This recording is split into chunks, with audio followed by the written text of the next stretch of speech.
Boa noite, bom dia pessoal, tudo bem com vocês?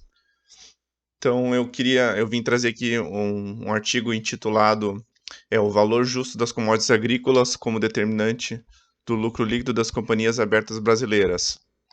Ele foi um artigo publicado na revista Contabilidade Vista e Revista, né, em 2020. Então os autores são eu e mais algumas colegas. De forma Então, aqui de forma resumida, né, o presente estudo ele teve por objetivo analisar a volatilidade dos resultados anuais das companhias abertas brasileiras, uh, né, se é influenciada pela oscilação dos preços das commodities agrícolas. A amostra é composta por 26 empresas abertas com ações negociadas na Brasil Bolsa Balcão B3, que apresentavam saldo na conta de ativos biológicos. Então, basicamente, a palavra que a gente tem que frisar aqui é volatilidade, né, dos resultados anuais com a oscilação dos preços. Então, é volatilidade de resultados e volatilidade de preços, né, a oscilação do preço das commodities. E o preço das commodities é cotado em bolsa, então é um fator exógeno às demonstrações contábeis da empresa, mas a gente tem que lembrar, então, que os ativos biológicos eles são avaliados a valor justo. Tanto que tem uma discussão aí na contabilidade, né, se a melhor forma é avaliar os ativos biológicos por valor justo ou por custo histórico. E aí, agora, até recentemente, alguns ativos biológicos passaram a ser avaliados a custo histórico, que são consideradas plantas portadoras. São ativos biológicos que são, por exemplo, videiras, né? Então, o que é avaliado a custo histórico seriam, então, as videiras que ficam lá, porque elas dão vários e vários anos, elas continuam dando uvas. Então, se verificou que seria mais viável avaliar essas videiras a custo histórico e não a valor justo. E algumas outras exceções, então, a gente tem aí nos ativos biológicos, mas, de forma geral, eles são avaliados a valor justo. Certo? Então, daí o artigo faz uma pequena introdução aqui sobre, né, o que é o valor justo, o que é o custo histórico, um pouquinho da introdução das normas internacionais, aqui no Brasil também, certo? E vamos lá, aí depois, aqui também um pouquinho do que são os ativos biológicos, um pouquinho mais a fundo aqui do que são os ativos biológicos, tratamento a valor justo, certo? Alguns estudos relacionados e a questão de pesquisa que fica, então, foi a seguinte, aqui, ó. A volatilidade dos resultados anuais das companhias abertas brasileiras é influenciada pela oscilação do preço das commodities agrícolas, que são fatores exógenos. Isso foi o que a gente queria descobrir. Tá? Agora, partindo para os procedimentos metodológicos, então a gente pegou o seguinte aqui. As empresas tinham que atender, né, aos seguintes quesitos, né, para serem selecionadas na amostra não probabilística. Empresas presentes na lista de companhias abertas da B3, companhias que apresentavam saldo na conta ativo biológico tanto no curto quanto no longo prazo, e companhias que se encontravam na base de dados economática em abril de 2019.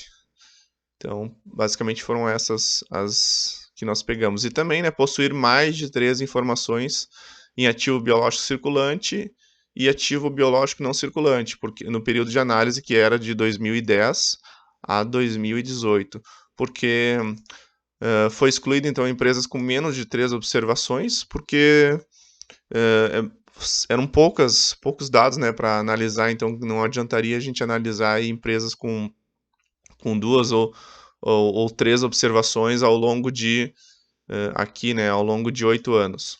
A gente achou que não fazia muito sentido. Então, aqui na tabela 2 foi pesquisado nas notas explicativas o que cada empresa, né, possuía. Depois de ser coletados dados, abriu-se as notas explicativas, foi verificado quais eram os ativos biológicos que cada empresa tinha, né? Então, por exemplo, aqui a Graziotin, ela negocia, os ativos biológicos dela são soja, milho e floresta, certo? Aí, por exemplo, a Itaúsa é florestas de eucalipto e pinos. E assim por diante as outras empresas, né? O total foram 26 empresas, tá? E aqui ó, os dados, né, coletados, então, os dados secundários coletados para o estudo são as cotações das commodities agrícolas obtidas no endereço eletrônico junto ao Centro de Estudos Avançados de Economia Aplicada, CPEA-USP, 2019 foi coletado, e os saldos contábeis trimestrais das contas ativo biológico circulante, ativo biológico não circulante, ativo total, lucro líquido e lucro por ação e patrimônio líquido, né, coletados na base de dados da Economática, todos consolidados. Tá? Certo, e aqui agora para regressão. Então, o que é a regressão? Só o que eu queria só frisar antes, tá? Como que é feito... Não, vamos para regressão, depois eu falo o seguinte. Então, aqui, o que foi feito na regressão? O desvio padrão da variável lucro por ação coletado na Economática. Aí, aqui... Então, aqui, nesse D1 aqui, ó, vemos que a gente tem D1, D2, D3, D4 e assim por diante, e até o D9. E aqui temos daí a variável média do patrimônio líquido, média do ativo biológico total e desvio padrão do lucro líquido. Tá? Essas variáveis aqui são dummies, né, por isso do D, e são dummies porque foi feita uma regressão, então, para todas as empresas. E no caso aqui, então, foi utilizado o dummy, aqui, ó, de 1 a 9, caso a empresa possua aquele ativo que corresponde a dummy, e 0 caso não. Então, aqui são as seguintes as dummies, né? A dummy 1 bovinos, dummy 2 aves, dummy 3 suínos, e assim por diante, né? Até a dummy 9 cultura de trigo, que foram as dummies observadas nas companhias, claro, e que também possuíam dados disponíveis lá no CPEA-USP. Então, para nós poder realizar esse estudo, precisava tanto das informações das cotações, né, das commodities, quanto essas empresas terem aquelas commodities, né, conforme as suas notas explicativas, tá? E aí a gente, basicamente, assim que ficou a nossa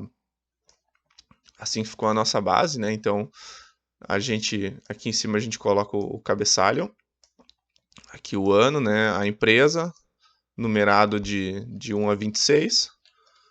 Aqui a gente tem uma outra aba onde, aliás, 23. Tá, a gente tem uma outra aba conforme a gente sabe, né, qual número corresponde à empresa. Tá. E aqui as variáveis, né? E aqui eu queria mostrar as dummies também. Por exemplo, aqui, então, se a empresa tem dummy de soja aqui, então, porque a empresa tem, né? Ela tem aquela observação de soja naquele ano. Ela tem essas informações, né, para aquele ano, para aquela variável, certo?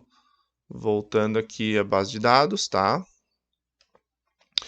Tá, e aí vão perguntar, tá, mas por que desvio padrão, né, do lucro por ação e desvio padrão do lucro líquido, a média do ativo biológico total e média do patrimônio líquido? Como que foi feito isso? Então, na verdade, as informações coletadas no Economática, elas foram coletadas os resultados, né, trimestrais. Então, nesse caso, foi os resultados de março, junho, setembro e dezembro. Foram os resultados trimestrais. Então, a partir desses resultados trimestrais, a gente calculou ou a média ou o desvio padrão, né, de 4 observações, ó.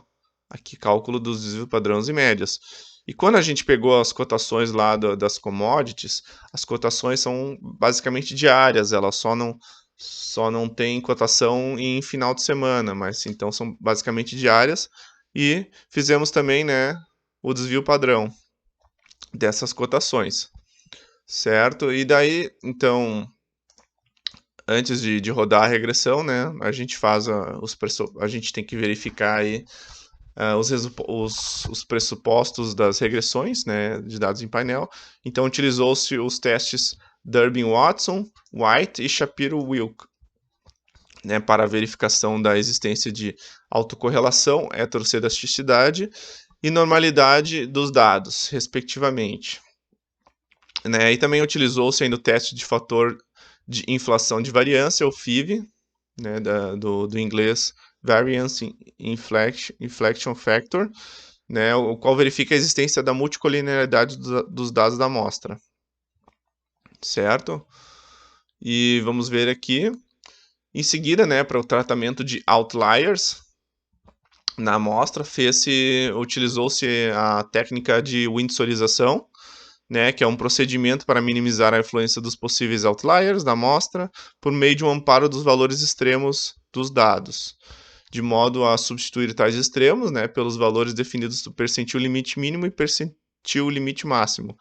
Né, ou seja, né, se no nível de 1% foi escolhido, né, optou-se no presente estudo o nível de 1% e o percentil de 99%, a fim de não abusar da técnica, né? Então, algumas outras, dependendo do estudo, pode usar 5%, pode usar 3%, depende muito. Aqui optou-se, né, por 1% também, como outros estudos também se utilizaram de 1% nessa técnica. Então, aqui partindo para os resultados, né, a validação dos pressupostos do modelo de regressão. Aqui os testes de Durbin-Watson, White, Shapiro-Wilk, o teste F, o R ao quadrado, R ajustado. Então, né, as estatísticas de Durbin-Watson próximos de 2 indicam a independência dos resíduos do modelo de regressão, né, porém não rejeita a possibilidade de autocorrelação entre os resíduos no modelo.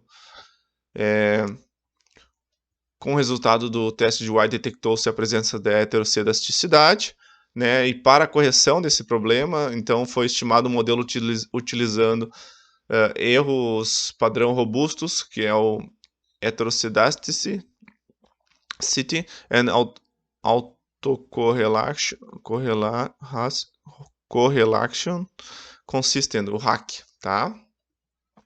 Já no teste Shapiro-Wilk, que é a normalidade dos resíduos, verificou-se que o modelo tem distribuição não normal, né? Uma vez que não significa que a significância encontrada é menor do que 0,05, tá? O teste Shapiro-Wilk raramente rejeitará a hipótese nula, vista que seu poder de explicação é baixo para pequenas amostras. E a estatística F, muito próxima de zero, que significa que pelo menos uma das variáveis explicativas está afetando a variável dependente. E o coeficiente de R2, né, pode variar entre 0 e 1.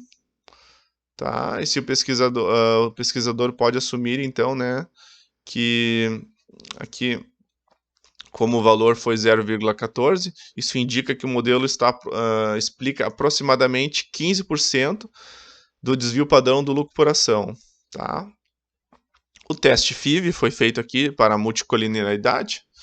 Então, aqui temos valores, aqui o maior valor foi de 5,9. Conforme esse autor aqui, então, não há problema, né? Não há maiores problemas de multicolinearidade quando os valores do FIV forem acima de... Só há, né, problemas quando forem acima de 10, então está ok. Estatística descritiva das variáveis. Então, aqui foi disposto as variáveis, a estatística descritiva das variáveis, primeiro da amostra normal e depois a amostra windsorizada. Então, o que se observa aqui? É uma pequena suavização, então aqui, por exemplo, no máximo e no mínimo, a gente observa aqui uma pequena suavização que ajuda então a trabalhar melhor os outliers, certo? Depois aqui tem um quadro, então, uma tabela, aliás, de saldo contábil médio das variáveis de 2010 a 2018. Então, a gente observa que ao longo do tempo, né, os ativos biológicos totais, a gente pode observar aqui que eles vêm aumentando, né, ao longo do tempo nas empresas, assim como o ativo total, ele de forma geral, ele vem aumentando, tá? Depois temos aqui na tabela 7, saldo médio do ativo biológico total de 2010 a 2018. Saldo médio, então, observamos que o mínimo sempre é zero, tá? E o máximo aqui, o máximo que uma empresa teve foi aqui, ó. Foi nesse valor aqui, onde o valor mais alto, né, de ativos biológicos, de saldo médio. Continuando a análise, representatividade do ativo biológico em relação ao ativo total, tá? Então aqui a gente observa que o máximo, né, que uma empresa tem aí de seus ativos biológicos em relação ao seu ativo total gira em torno aí de perto dos 30%, né? Não passa de 30%. Então, de ativos biológicos que uma empresa tem comparando com o seu ativo total. Aqui na tabela 9 é uma estatística descritiva então dos preços das commodities, basicamente aqui para dar mais uma analisada aqui. Depois temos então a matriz de correlação das variáveis.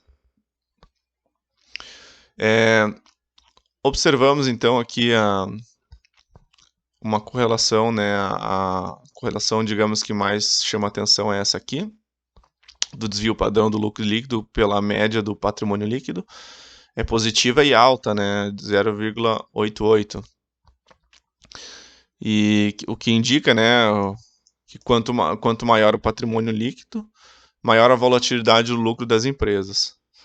E para esse autor aqui, Hare et al., 2009, né, valores elevados, maiores ou iguais a 0,9, de correlação indica a presença de multicolonialidade. Então, né, de acordo com esse autor, estaria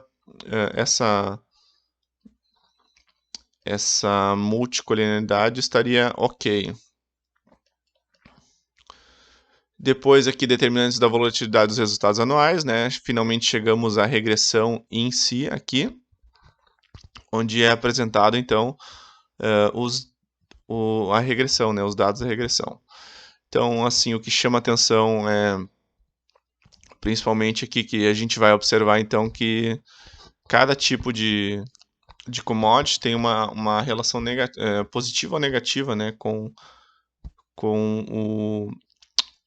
o lucro por ação da empresa. Então, observa que não é uma coisa bem linear e algumas têm significância, outras nem tanto, certo? Ó, aqui o algodão, por exemplo, tem significância, mas é um coeficiente extremamente baixo. E aqui, ó, suínos tem significância e um coeficiente positivo, está relativamente mais alto, e aves também, só que com coeficiente negativo, certo?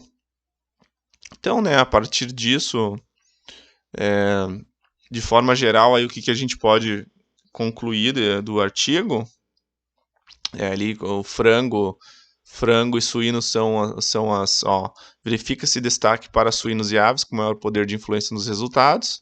Sendo assim, né, a hipótese não pode ser rejeitada no contexto dessa pesquisa, né, posto que a utilização da mensuração a valor justo de commodities provoca impacto sobre o lucro por ação, né? Então, nós não podemos descartar que a variação, né, ou desvio padrão das commodities, que são variáveis externas à empresa, são variáveis cotadas a mercado, então elas provocam impacto no lucro por ação das empresas. É isso que, então essa hipótese, na verdade, não é que elas provocam, não pode ser rejeitada, né, conforme essa regressão que foi efetuada.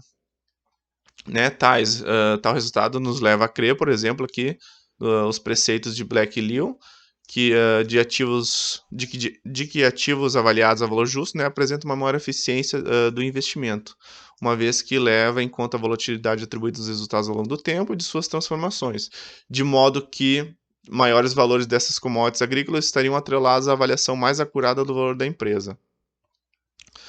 Certo? Então, os resultados, né, da pesquisa também auferidos contribuem para sinalizar ao mercado sobre o preço das commodities agrícolas que mais influenciam na volatilidade dos lucros das companhias abertas, né, e possibilita, então, uma melhor tomada de decisão por parte dos gestores com relação, né, que possuem esses ativos biológicos. Então, aí, de forma geral, é para chamar a atenção que realmente, então, esses commodities aí cotados a mercados, elas, de alguma forma, elas provavelmente indiretamente elas acabam afetando aí o lucro, né, das empresas, certo? É isso aí, pessoal. Muito obrigado pela atenção e até uma próxima.